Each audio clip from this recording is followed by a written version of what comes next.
Yes, people, it's Matt, aka the Doc in the Arena, the guy that will give you those medical takes on sporting topics. Now today, the psychological side of being injured. Did you know that injured footballers are 7 times more likely to suffer from symptoms of mental health disorder than controls? Symptoms including anxiety, depression, difficulty sleeping, reduced appetite, all those symptoms I'm sure we felt at some point in our lives. So in this video, I want to explore 3 reasons why being injured damages an athlete's mental state. And I'm going to do that by analysing an interview done by Phil Jones, Manchester United defender. He's been injured for a long time, and if you've been following the channel, you've seen part 1 of this, where I go into depth about what his injury was and why it was so bad. So I advise, go and watch that either now or after watching this. So what I'll do, we'll break down the article, the interview, and some key quotes that really illustrate the points that I'm trying to bring forward to you, and hopefully it'll be a really interesting sort of teachable moment. Other than that, I'll say the usual. If you like the video, because it really helps the channel like massively. When you hit subscribe, make sure you hit the bell also so you get the notifications. The videos are coming thick and fast, so you need the notifications, so click the bell as well. So the first reason why being injured can really damage an athlete's mental state is the physical pain and disability caused by being injured. Sometimes as fans, we're kind of guilty of thinking a player's either in or they're out. And when they're out, you kind of just think, okay, they'll be back when they're back. If you've been injured, how annoying is that? So being severely injured as a footballer can be severely damaging. And you also sometimes don't think about the practical implications of that. So if we go to the article, look at this section, listen to this section. This is about Jones talking about his family, okay? Rhea, his daughter, was a baby. Ilaria, a toddler. The Joneses were living in a new house, and Kaya, his wife, had to do everything. And in Phil Jones's words, while I was just hobbling about, not even able to take the kids to the park. There were many times I felt an awful dad. You're trying to give your kids energy, but you can't. Now this goes to show you the more practical elements of being injured and how devastating it can be to people. Now times that by 10 for people who are extremely physically active at a high level and rely on their athleticism to provide for their family. It's well known within medicine that those with chronic pain or physical disability are a much higher risk of suffering from mental health disorders. And when a footballer is injured, particularly, a 6, 7, 8 month period, they have like a little window to that. So in that period of time, their risk goes way up. And it kind of made me think really, because, he's had multiple surgeries. So he's been off his feet for weeks and weeks and months at a time. So I put that as number 1 in terms of thinking about it from a more practical point of view. Number 2, we're diving more into the psyche of these individuals. And I've put number 2 as a loss of identity and a loss of self-worth. Now, I want you to listen to this quote and then I'll explain that in more detail. In the early months of his layoff, the training ground was a difficult place. He felt guilty about being out of action again and, in his words, so useless and so worthless. He would ask the physios to arrange later sessions so he did not have to face teammates asking how he was doing. All I could say to them was, I'm getting there. When at the back of my mind, I'd be thinking, I'm miles off. So that's an interesting quote, and I'll break that down into 2 parts. Firstly, the bit where he said he's so useless and so worthless.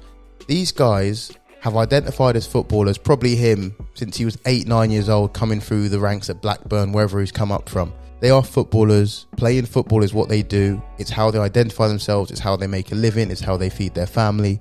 When you have a serious injury, you can suffer a crisis of identity because you wonder after all, will I come back? Will I be the same?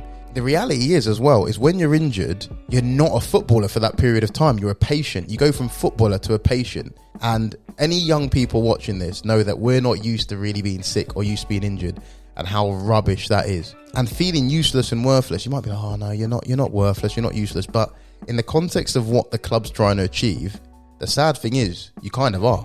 If you're out for long enough, someone's taking your place. You might never get it back. The club might be secretly trying to shift you, looking for your replacement, looking for the next person down the line. The Lindelofs that came on, Bailey's, whoever came in after he went down. And you start to feel like you're useless.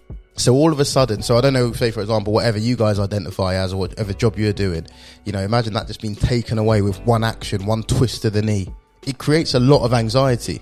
And I'm sure it'd be the same for me if someone just took my ability to practice medicine away just like that. Very, very anxiety inducing, and it takes a massive toll on a professional athlete. I'll tell you that for free. Just touching on the second part, he said, definitely happens. Injured players don't want to be around the fit players after a while. And oftentimes they've asked me, oh, can I come in the afternoon? Can I come in on the day off and do my rehab so I don't have to answer questions from the gaffer or from other players? So those dynamics do start to come into play, and I thought it was interesting that Phil Jones brought that to the fore. Now, the final thing I want to bring up, right, is something we're all guilty of, and it's the external pressures and abuse. And I want to highlight that in a kind of what they see versus what you see kind of point of view, right? Okay, so this is Phil Jones talking about him trying to manage his injury, okay? For years, I'd go into games thinking, I shouldn't really be playing. And players would look at me, see the swelling, and be thinking, he's playing here, but I love playing and I'll do anything for United. If I have to play at 60% and know I can't get through, then why not? That's his perspective. His perspective is he's putting his body on the line for the club. He's playing at less than 100%. He's playing with pain. He's playing with swelling. He's doing the very best he can do given the situation. And he's admitted maybe he was only 60% sometimes when he was out on the field, okay? But for him, he's a warrior. Now let's flip it the other way, yeah? The article actually opened with him talking about a story where he was abused by a fan when walking through Hale with his daughter. The workman just started coming up to him saying, you're ish, you know what he was saying, and abusing him, and it really got into his head. And I think that juxtaposition, that mix between the two is quite fascinating. Imagine how demoralized you'd be, yeah, if you went into work every day knowing you did the best you could do. You had a cold, you had a flu, you hadn't slept all night for whatever reason. You've come in, done the best you can do, and your boss has said, nah, that's crap, that's rubbish, sorry mate. It's not only that they think that what you're producing isn't good, but it's in the context of you're doing the absolute best you can do. I literally saw yesterday, Troy Deeney was saying that he gets about 30 or 40 abuse messages a day that he has to report. It's the levels they get. So if you mix that with the fact that you're physically injured and you've probably been trying your best to operate within that injury, that devastates the psyche. That absolutely devastates the psyche. And I think those three things, if you combine them, that's why you're 7 times more likely to suffer from mental health issues if you're an injured athlete. So I hope that makes sense to you guys. I'll leave it with this final quote from Jones. Listen, my problems are not bigger than the problems someone has to deal with in an office. I know that, but they are problems.